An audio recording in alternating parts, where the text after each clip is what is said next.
Sí, sí, depende, pues, ¿sabes? Como personalidades también, pero Shohei es un tipo muy, muy animado, es muy carismático. Ajá. Sobre todo cuando está, él no es el mismo de ese que ven en la pantalla, que con su cara así, no, él es un tipo súper carismático, su risa es muy contagiosa, se ríe como un niño, ¿sabes? Es como que la ríe, ¡ah, ja, ja, ja!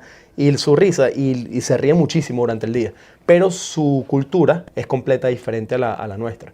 ¿Sabes? El tipo de comida, y ahora que yo fui a Japón, que tuve la oportunidad de estar allá, que empezamos la temporada, me di cuenta de más o menos, ¿sabes? Cómo ellos, las cosas que comen, cómo se las comen y todo eso, pero sí le gusta bastante la cultura latina y le gusta la cerveza Presidente.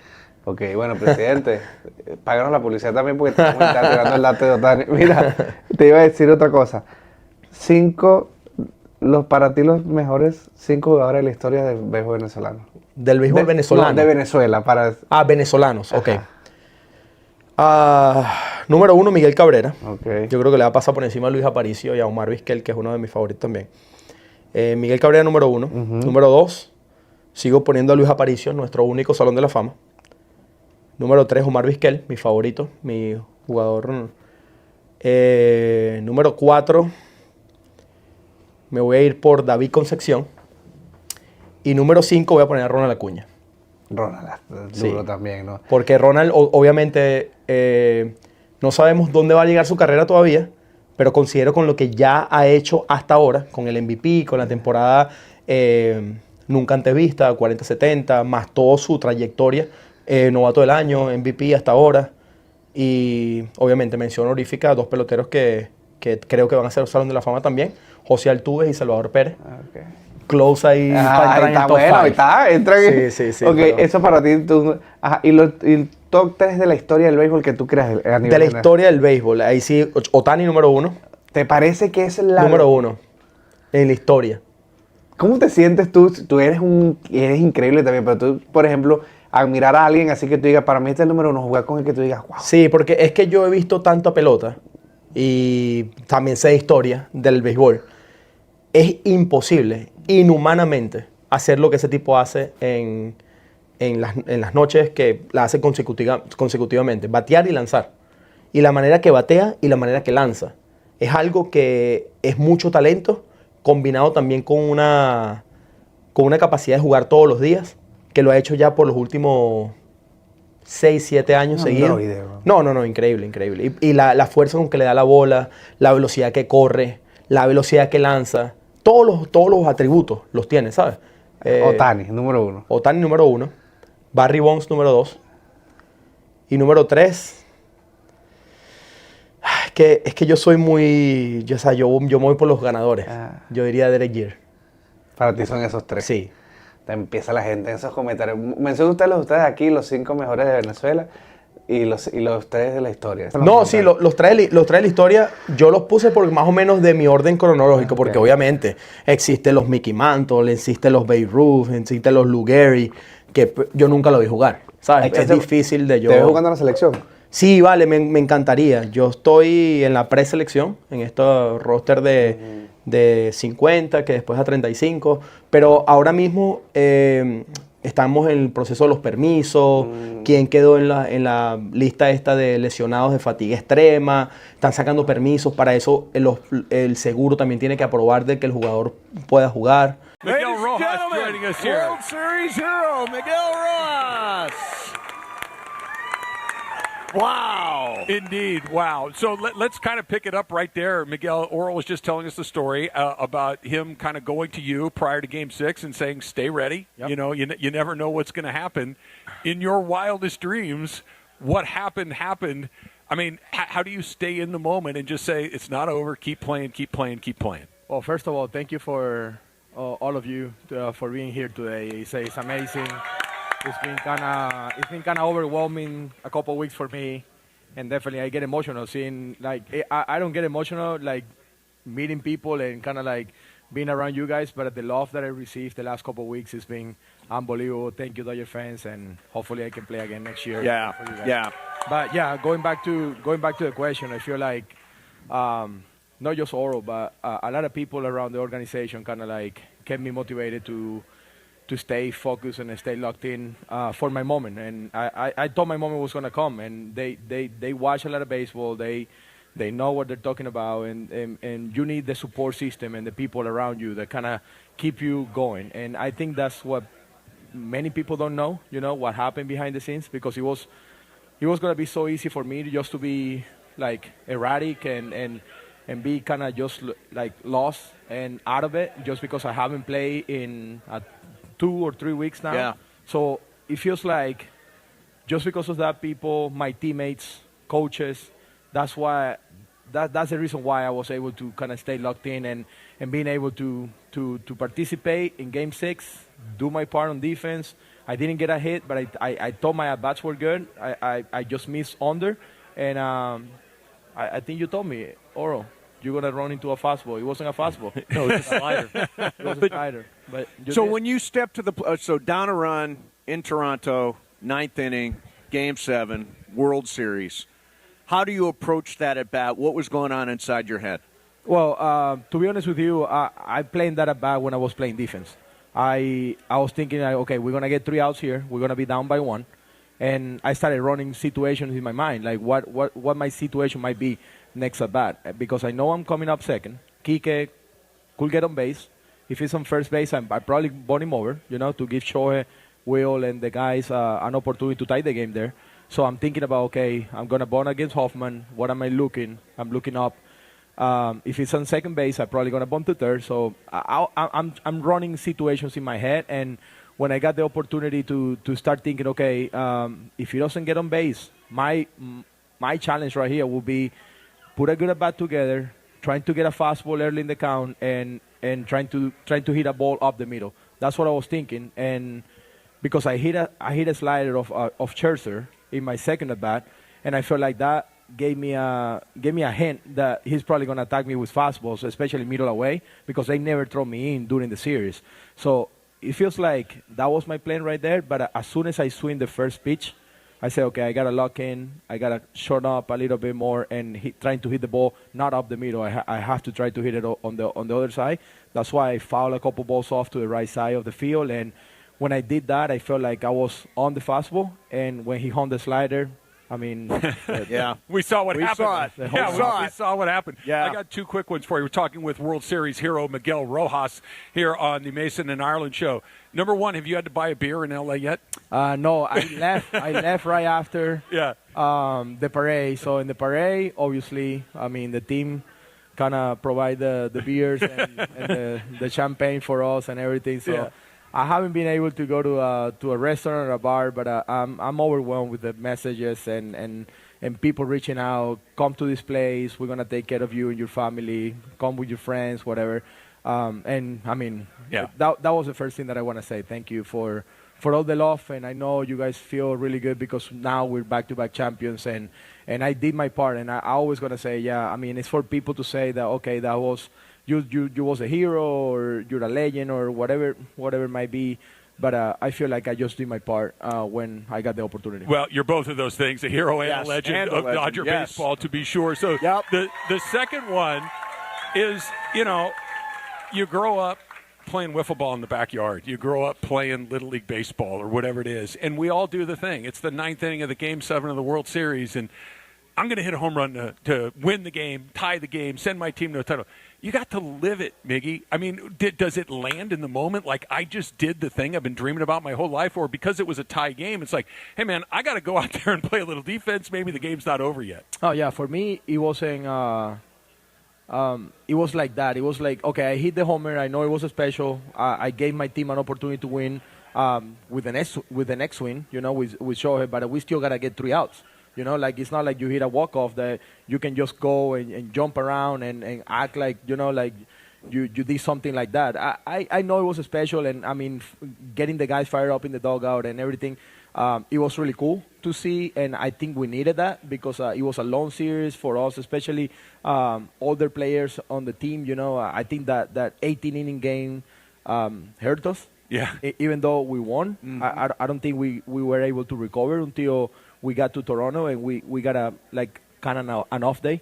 there with a shorter practice. But going back to that moment, I feel like, yeah, you always dream about that. But I kind of like, as soon as I saw Blaze Snell on the dugout, that gave me the kind of like the look of, okay, job is not done. You know, we have to go play defense and we have to win this game. And that was my first couple words in the dugout. I told the guys, we're not losing this game, boys.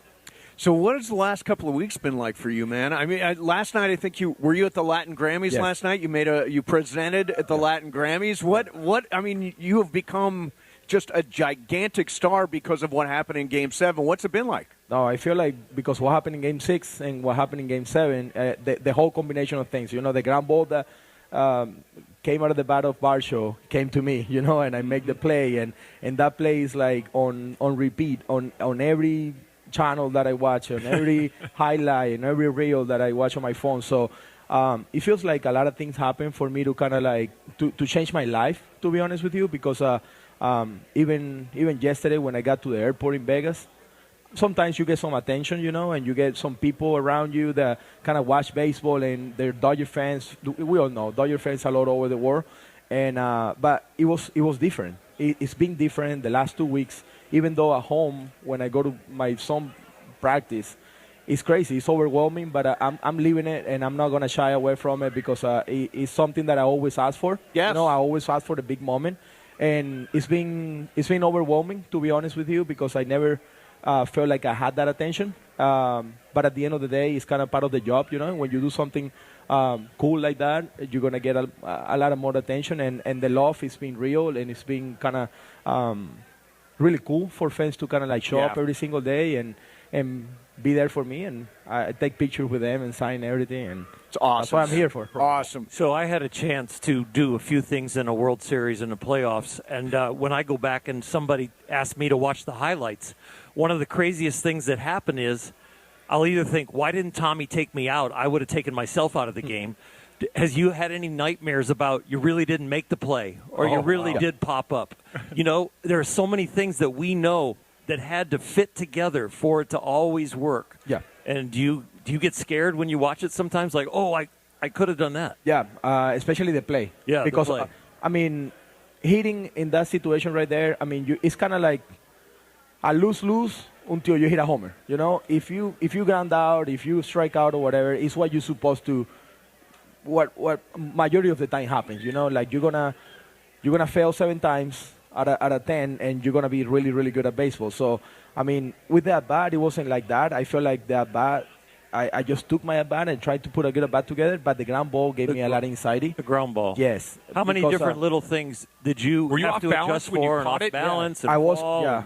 and grab the ball. Did you get a grip? I got a grip. It was good. The grip was good. I catch it clean, but the thing I stumble because of I think it was the turf or the little part in between, you know, like the little edge right there on the grass. Yeah.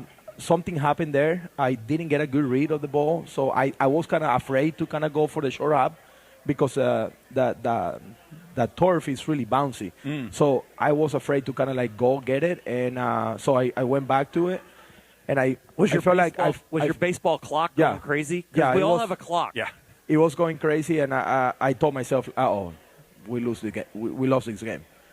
And when I threw the ball, kind of like something took the ball a little like fastest to the play, and Will just catching the ball, lifting the. I rewatching the play every single time, and I can't really watch it because I get nervous, I get excited, it and was I feel like they're still gonna nervous thinking overturn. They're gonna call me and they're gonna say, hey, the call is overturned. You know. I'll believe it. You guys gonna lose this. You mentioned Game 6 a second ago, and the plays that you made in Game 7 are going to live on forever and ever and ever. But take me through the double play to end Game 6, because Kike makes that running catch. I still don't understand why he was as shallow as he was, but thank goodness that he was. And then he catches you with kind of a tweener hop, and you end up catching the ball almost behind your back. How, obviously you're a major league infielder. You can handle some weird hops, but how difficult of a play was that? Not just to make the hop, but to stay on the bag and end the game. Yeah, it was a really cool play to watch develop and everything. But a lot of credit to Doc. Doc play outfield for his whole life. Yep. He's been moving Kike in and out with Jimenez on the bat because he knows when Jimenez gets to 2 strikes, he always trying to put the ball in play. when he's hitting with running scoring position, he's just trying to like poke something over the shortstop head. He got a couple hits against us like that early in the series, and Doc is always bringing Kike in. It doesn't matter what the cards say. Kike was playing in because of Doc, and he take all the. I feel like he deserves a lot of credit. Mm-hmm. And then when the ball was hit, and I saw the jump that Kike had on that ball, it was unbelievable. Not many people know, but he didn't see the ball until he catch it. The ball was on the lights for majority of the time, and I know how crazy that can be when you're running and you're not seeing the ball, and you have to trust your instincts that the ball is going to be in your glove, and that's what happened. So he talked to me after. I could see his face, and I couldn't go straight to the back because if the ball drops, I gotta go be kind of like the cutoff man. I have to. But as soon as he catch a ball, I kind of like approach the back, and I'm glad that I was late because if I'm early on the back, I'm trying to stretch, and I might be in a tough situation there. But I was late, and then I got the in-between hop where it's just like God given, you know? Like a lot of people are good in many things, but my hands are kind of like what got me to the big leagues, got me the opportunity to play in Game 6. Nobody really expected me to hit a home run. and kind of I wasn't in play because of my energy, because of, you know, the team needed something different, you know? The team played good when I played during the regular season. Doc told me that he needed my energy and, you know, like playing the game the way that I play and play my defense. And that's why I was in the game. So that's how I describe that. Where did the unselfish energy, where did the unselfish person develop in you? Was it other players early in your career? Was it your mom and dad? Where did you, because you are a coach on the field, you're a living example of I will always be ready. You're humble, you're consistent, you have integrity, but all of that comes from you observing and listening to other people at the beginning. Yeah, definitely. Early in my career, I got good coaches that kind of taught me the old school way, and you know what I'm talking about. Getting to the field early, you know, always being the first on the line, and I always take pride of that. You know, as soon as I signed with the Reds organization, I got coaches over there that kind of like taught me that way. You know, and I never lost it. I feel like that's the reason why I'm always like team first guy, because I was never like a superstar or a super prospect that kind of was treated a little bit different. And in baseball is something that is real. You know, when you're a prospect or when you're a guy that signed for a lot of money, they're gonna give you like a special treatment and stuff, and they're gonna like do some special things to you. But I wasn't that kind of player, and I have to be there early. I have to grind every single day, and that's how I want like my kids to grow up and play the game. That's how I would like for the kids here to kind of play the game and kind of show up every single day. And it doesn't matter who you are, you have to do it until the last day. And that's why I feel like even though I've been playing for 12 years in the big leagues and 20 years in my career, I never lost that kind of rookie mentality or young mentality that you have to be the first out there, put the team off first, and then after that, whatever happens. He could have been a surly veteran on a swan song, on a championship team with superstars. Oh, I've helped Mookie, but they're not going to use me. They used Alex Call. He could have let his guard down and kind of gotten selfish, but he didn't. He was ready. Tell me about helping Mookie. Mookie has talked about the role you've played in helping him to learn shorts and learned it real good. How did you kind of coach him along on that? Yeah, I think what made me jump in on that was Mookie himself, because he asked for help, and he kind of like told me, hey, Miggy, I want you to kind of help me with this. I'm going to be completely open. I don't know how to play shortstop in the big leagues, and you've been doing it for a long time. And that's how I kind of jump in and help him. And after that, it was just like creating that relationships in between us in spring training last year. We talk a lot on the phone. It wasn't just on the field. Mookie sometimes called me 1 a.m. in the morning because he's keep running plays on his head. And he told me, Miggy, what do you do in this situation if this happened to me? He sent me videos like throwing at his bedroom to see if it was the right slot. And this happened in spring training of 2024. So I'm not talking about what we do on the field. Right. It was like creating that relationship and me being there for him regardless of what the people see, like on the videos or the preparation. It wasn't just that. The reason why he said that he said that I helped him a lot, it was because I was there for him, even though it was late at night, it was early in the morning, spring training. After the season, I flew to LA to work out with him, and I think that's the reason why he credited me for a lot of his success.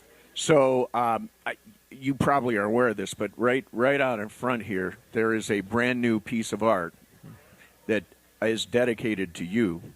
And I think created by Dave Hobrecht. Yes, Dave's right there. Who Miggy knows because we had Miggy at Legends Attic before. There you go. And Dave had already done some Miggy pieces. So Dave Hobrecht, are we going to reveal this right now? I think we are. We are going to reveal this Yeah, right now. right out in front here. So Dave, if you want to do the want me to honors, go and do Miggy, it? you want to go around? I'll hand you the microphone on this side. Yeah. So Come on around Dave here, Hobrecht Miggy. here at Legends Attic in Claremont, revealing a brand new piece of art dedicated to World Series hero Miguel Rojas. Miguel, I'll give you the headset right here. You can put this back on. And we're going to get Miguel's reaction as this is revealed. Yes, and Dave's stuff, I was in Legends Attic, just the most incredible art. This is just something amazing art, and I cannot wait to see this. Eddie and Dave with Miguel Rojas looking on. I'll describe Miggy's face. He looks like he's about to cry. Yeah. It's for those of you that are not watching on YouTube with us right now. It is Miggy coming into home plate at Rogers Center after hitting the home run, surrounded by all of his teammates. And as always, Dave's attention to detail in these paintings are just extraordinary. Miggy, what are you feeling when you look at this? Can't talk right now. Sorry, guys. The first thing you notice is the teammates and all the smiles, right? Yeah. But the second thing you'll notice is all the disappointed Blue Jay fans in the background. I think that was the coolest part. To be honest with you, Miggy, if I can, I'd like to point your attention to this guy right here who looks like he's about to burst into tears. Yeah. It's really something. I think the only thing that I will change from this is hitting it in Dodger Stadium. One of you guys for sure. But it was pretty cool to silence the whole crowd over there when they were on their feet and they thought they had it. And just with that one swing of the bat. Yep, one swing of the bat, man. One swing of the bat. Miguel Rojas. Incredible. Amazing. Beautiful piece, Amazing. Dave. Beautiful piece, Dave. Eddie, I think he just made his inscription on baseballs with one swing of the bat. Yeah, there you go. Wow, that's amazing. That's amazing. What a beautiful. So you guys want me to sign it right now, or Well, I think they're going to do. Come on, We're going to sign it out in the rain. Yeah. Yeah, Come on back through we here. will have him sign it, right? Yes, indeed. But Dave, great not at job. this moment. Dave, You guys, it's absolutely beautiful, Dave. You guys made are a big trying to leaguer make me cry. cry. It's How amazing. many amazing. times you guys gonna make me cry today? Wow. Well deserved to be sure. Miggy, let me ask you this too, and you mentioned it right off the top when you sat down with us, that you hope to be back next year. I mean, how important? I know that you want to continue to play. Yeah. I know, listen to all the Dodger fans here. Everybody would love to see you come back again. Take me through the first time that you've been a free agent in Major League Baseball. This is the first time for me being a free agent, and obviously it's a great time to be a free agent right now, to be honest with you, because of what happened. I don't have to worry about, and Oral knows, being a free agent and not having a contract. It can be sometimes. Well, he's got a lot of things to sell. Yeah. I mean, Right. the base level salary of where he could be is a veteran leader to come and change a team's chemistry. Yeah. So there's the base level. The next level is a starting shortstop that can still play every day. Mm-hmm. The next level is a super utility guy that is your team guy and can coach your young players. And he doesn't want to go back to the Miami situation, I'm sure. He wants a championship again. And I'm sure he wants to be back in L.A. I'm not his agent, but maybe Doing a good job. We'll fire your agent. I'll represent you. Yeah, I will do whatever. Do whatever to kind of like sign back here, and obviously the organization needs to do their planning on like what the goals are going to be, who's the players are on the book and anything that they're going to come off and who they want to sign and all that. And I'm willing to wait. I don't want to be waiting until like after spring training start or anything like that, because I feel like I need to plan my life too. But Sure. I think for me, this being the last year that I'm going to play, I want to take this year as a little transition, and I'll do anything in my power to help this organization win, not this next year, but going forward. So looking forward for next year to start getting a little bit more into what's going to happen after my career when the days that I don't play. When I'm playing, I'm focusing totally on So playing. you might think about being a player coach. Performing. Yeah, it can be something like that, but I don't want that to sound like I'm not doing everything in my power to be the best player that I can be. And hopefully next year is the best year of my career. That's what I'm going to be working for. Yeah, last thing for you. I've heard Dodger players say heart and soul guy. I've heard guys say glue guy. What does that mean to you when you hear expressions and phrases like that? It's just my personality. It's just like who I am, and I'm not trying to force anything. Nobody asked me to do this, like they didn't trade for me and say, hey, you're going to be the glue guy. You're going to be the heart and soul. No, I just came into a locker room full of great people, and they opened the arms for me, and they let me be myself. They let me have the mic on the bus. They let me play the music for them. They let me be the energy guy that even when I'm the oldest player on the position player side, I'm still playing like a kid, and I feel like that's motivating a lot of people and kind of giving energy to play every single day. And I think that's who I am, and that's who they got on the trade more than just a shortstop. And I'm happy that I was able to show that to the whole organization. Heart and soul, World Series champion Miguel Rojas. Thank you so much, man. Awesome to have you. Awesome to have you. And This is the ball. This is the ball. This is the ball that went into the left field seats in Rogers Center. That's the in actual Game 7. ball. That's the baseball. Wow. Good job, by the way. Yeah. Thank you. Yeah. Thank you. That's a good That was cool. That was a really good about it. There are multiple auction items here today, and this is one of the. And Man, the oh, Ohtani man. ball that went out of the stadium is here today. I can't wait. The I Will can't Smith wait. ball is here today. Incredible. So. Listen, Miguel, it is awesome to have you here. Thank you so much for doing this. We really appreciate it. A lot of people want to talk to you, meet you, get pictures with you, all that stuff, sign stuff. And most of all, congratulations on your performance in this World Series. Years from now, we will be talking about the Miguel Rojas game. It was an incredible night, and thank you for all that you have done. No, pretty cool, and thank you guys for coming here. And it's never hard for me to come here and talk to you guys, so it's always enjoyable for sure. Thank you. All right, we will roll on from Legends Attic in Claremont, 619 Foothill Boulevard. Open to you right now. Miguel Rojas joining us. Mason and Ireland, 710 ESPN.